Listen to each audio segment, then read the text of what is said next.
Today we got some more actual history about the early days of the American Republic. This story took place in Bourbon County, Kentucky back in 1787. As the delegates were meeting further east that year for the Constitutional Convention, Kentucky was at that time still a territory of Virginia, and it was on the western frontier of the United States. In this story, we will hear about a widow named Mrs. Scraggs and her family. Their small remote cabin was attacked by Indians one night in 1787. We will be reading from this book, Incidents of Border Life by Jospeh Pritts. This book was published all the way back in 1838. So this story is one at the very end of this book, and it's a story that occurred a few years after the Revolutionary War ended. During and after the war, a large number of settlers moved into Kentucky, and although Indian attacks were becoming less and less frequent south of the Ohio River, the widow Scraggs' family would fall victim to a brutal attack in 1787. On the night of the 11th of April, 1787, the house of a widow in Bourbon County became the scene of an adventure which deserves to be related. She occupied what is generally called a double cabin, in a lonely part of the county, one room of which was tenanted by the old lady herself, together with two grown sons and a widowed daughter, at that time suckling an infant, while the other was occupied by two unmarried daughters from 16 to 20 years of age, together with a little girl not more than half grown. The hour was 11 o'clock at night. One of the unmarried daughters was still busily engaged at the loom, but the other members of the family, with the exception of one of the sons, had retired to rest. Some symptoms of an alarming nature had engaged the attention of the young man for an hour before anything of a decided character took place. The cry of owls was heard in the adjoining wood, answering each other in a rather unusual manner. The horses, which were enclosed as usual in a pound near the house, were more than commonly excited, and by repeated snorting and galloping announced the presence of some object of terror. The young man, supposing from the language that some benighted settlers were at the door, hastily arose and advanced to withdraw the bar which secured it, when his mother, who had long lived upon the frontier, and had probably detected the Indian tone in the demand for admission, sprung out of bed, and ordered her son not to admit them, declaring that they were Indians. She instantly awakened her other son, and the two young men seized their guns, which were always charged and prepared to repel the enemy. The Indians, finding it impossible to enter under their assumed characters, began to thunder at the door with great violence, but a single shot from a loophole compelled them to shift the attack to some less exposed point, and unfortunately they discovered the door of the other cabin which contained the three daughters. The rifles of the brother could not be brought to bear upon this point, and by means of several rails taken from the yard fence, the door was forced from its hinges, and the three girls were at the mercy of the Indians. One was immediately secured, but the eldest defended herself desperately with a knife, which she had been using at the loom, and stabbed one of the Indians to the heart before she was tomahawked.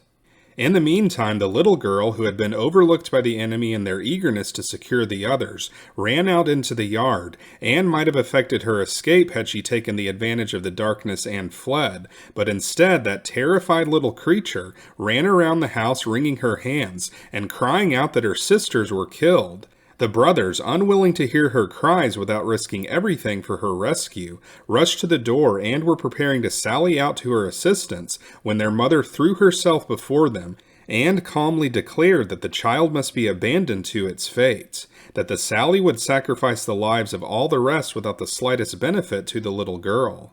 Just then the child uttered a loud scream, followed by a faint moan, and all again was silent. Presently the crackling of flames was heard, accompanied by a triumphant yell from the Indians, announcing that they had set fire to that division of the house which had been occupied by the daughters, and of which they had held undisputed possession. The fire was quickly communicated to the rest of the building, and it became necessary to abandon it or else perish in the flames. In the one case, there was a possibility that some might escape, and in the other, their fate would be equally certain and terrible. The rapid approach of the flames cut short their momentary suspense. The door was thrown open, and the old lady, supported by her eldest son, attempted to cross the fence at one point, while her daughter, carrying her child in her arms, and attended by the younger of the brothers, ran in a different direction. The blazing roof shed a light over the yard, but little inferior to that of day, and the Indians were distinctly seen awaiting the approach of their victims. The old lady was permitted to reach the stile unmolested, but in the act of crossing received several balls in her breast and fell dead. Her son providentially remained unhurt, and by extraordinary agility effected his escape. The other party succeeded also in reaching the fence unhurt, but in the act of crossing were vigorously assailed by several Indians, who throwing down their guns rushed upon them with their tomahawks. The young man defended his sister gallantly, firing upon the enemy as they approached, and then wielding the butt of his rifle with a fury that drew their whole attention upon himself, and gave his sister an opportunity of effecting her escape. He quickly fell, however, under the tomahawk of his enemies, and he was found at daylight scalped and mangled in a shocking manner. Of the whole family consisting of 8 persons when the attack commenced, only 3 escaped. 4 were killed on the spot, and 1, the second daughter, was carried off as a prisoner. The neighborhood was quickly alarmed, and by daylight about 30 men were assembled under the command of Colonel Edwards. A light snow had fallen during the latter part of the night, and the Indian trail could be pursued at a gallop. It led directly into the mountainous country bordering on Licking, and afforded evidences of great hurry and precipitation on the part of the fugitives. Unfortunately, a hound had been permitted to accompany the whites, and as the trail became fresh and the scent warm, she followed it with eagerness, baying loudly and giving the alarm to the Indians. The consequences of this imprudence were soon displayed. The enemy, finding the pursuit keen, and perceiving that the strength of the prisoner began to fail, sunk their tomahawks in her head, and there left her, still warm and bleeding upon the snow. As the whites came up, she retained strength enough to wave her hand in token of recognition, and appeared desirous of giving them some information with regard to the enemy, but her strength was too far gone. Her brother sprung from his horse and knelt by her side, endeavoring to stop the effusion of blood, but in vain. She gave him her hand, muttering some inarticulate words, and expired within 2 minutes of the arrival of the party. The pursuit was renewed with additional ardor, and in 20 minutes the enemy was within view. They had taken possession of a steep, narrow ridge, and seemed desirous of magnifying their numbers in the eyes of the whites, as they ran rapidly from tree to tree, and maintained a steady yell in their most appalling tones. The pursuers, however, were too experienced to be deceived by so common an artifice, and being satisfied that the number of their enemy must be inferior to their own, they dismounted, tied their horses, and flanking out in such a manner as to enclose the enemy, ascended the ridge as rapidly as was consistent with a due regard to the shelter of their persons. The firing quickly commenced, and now for the first time they discovered that only 2 Indians were opposed to them. They had voluntarily sacrificed themselves for the safety of the main body, and had succeeded in delaying pursuit until their friends could reach the mountains. One of them was shot dead, and the other was badly wounded, as was evident from the blood upon his blanket, as well as that which filled his tracks in the snow for a considerable distance. The pursuit was recommenced and urged keenly until night, when the trail entered a running stream and was then lost. On the following morning the snow had melted and every trace of the enemy was obliterated. This affair must be regarded as highly honorable to the skill, address, and activity of the Indians, and the self-devotion of their rear guard as a lively instance of that magnanimity of which they are at times capable, and which is more remarkable in them from the extreme caution and tender regard for their own lives which usually distinguishes their warriors. So that's it for this episode. This was another one from this excellent book called Incidents of Border Life, published by Jospeh Pritts back in 1838. Many of the stories from this book took place further east, but by 1787 the western frontier of U.S. settlements had been pushed to Kentucky, and almost as far west as the Mississippi River, which at that time was the western border of the United States. This story is certainly not one with a happy ending, although at least a couple of the family members survived.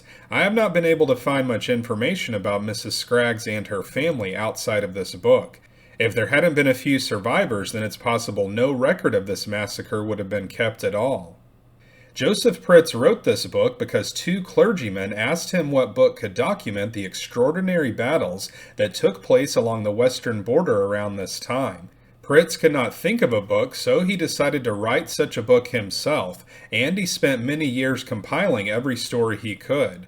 To me, this book seems similar to Indian Depredations in Texas by J.W. Wilbarger, but centered on Pennsylvania, Virginia, and Kentucky around the time of the U.S. Revolution.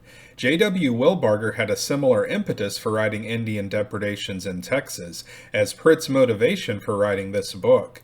Wilbarger saw a need to compile all the stories of Indian warfare on Texas's western border.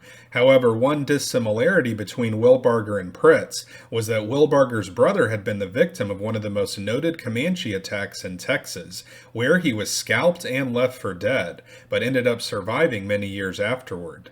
There is no record of Pritts having a similarly personal motive as Wilbarger had from the attack on his brother to write his book.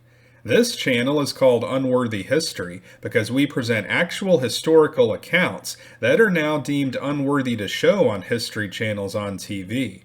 We try to keep history alive by reading directly from old books. If you'd like to support the mission of Unworthy History, then consider joining our Patreon page or becoming a YouTube channel member.